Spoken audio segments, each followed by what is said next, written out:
কাল পবিত্র ঈদুল আজহা, প্রিয়জনের সঙ্গে ঈদ করতে বাড়ির পানে ছুটছেন মানুষ। ঈদ যাত্রার খবর জানাতে রাজধানীর কমলাপুর রেল স্টেশন থেকে যুক্ত হচ্ছেন সহকর্মী হাসান মাহমুদ। মাহমুদ, আপনি তো কমলাপুরে রয়েছেন, শিডিউল মেনে কি ট্রেন ছেড়ে যাচ্ছে? কি বলছেন যাত্রীরা?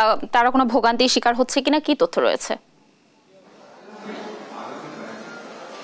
লাবণী, আপনাকে ধন্যবাদ। আপনি যেমনটা বলছিলেন যে আসলে ঘরমুখে মানুষের যে চাপ সেটি কিন্তু ইতিমধ্যে শুরু হয়ে গিয়েছে।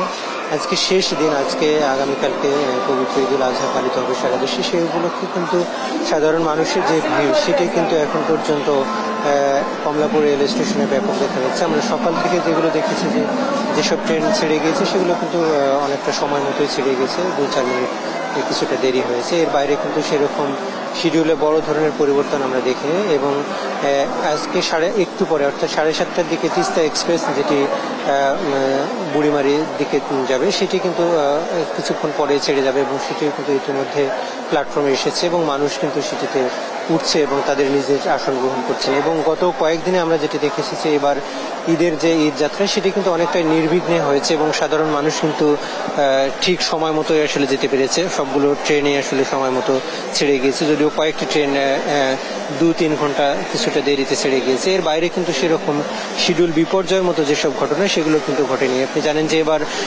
ঈদের সম্পূর্ণ টিকিট কিন্তু অনলাইনে বিক্রি করা হয়েছে, যেটি গতবারও করা হয়েছিল।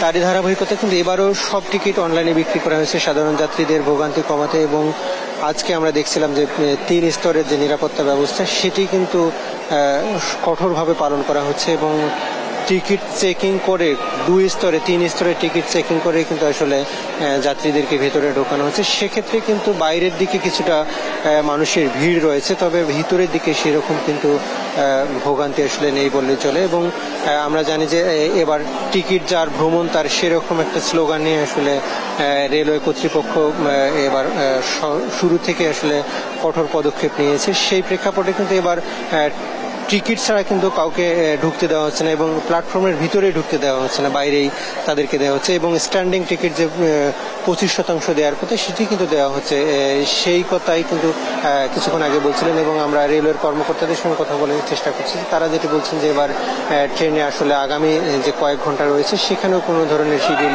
বিপর্যয় হবে না বলেই তারা আশা করছেন। তো লাবণী, এই ছিল আমার কাছে কমলাপুর রেল স্টেশন থেকে সত্যি পরিস্থিতি। ধন্যবাদ মাহমুদ আমাদের সাথে যুক্ত থাকার জন্য। দর্শক, আজ ঈদ যাত্রার একদমই শেষ দিন, কাল পবিত্র ঈদুল আজহা। কমলাপুর রেল স্টেশন থেকে ঈদ যাত্রার সর্বশেষ তথ্য জানাচ্ছিলেন আমাদের সহকর্মী হাসান।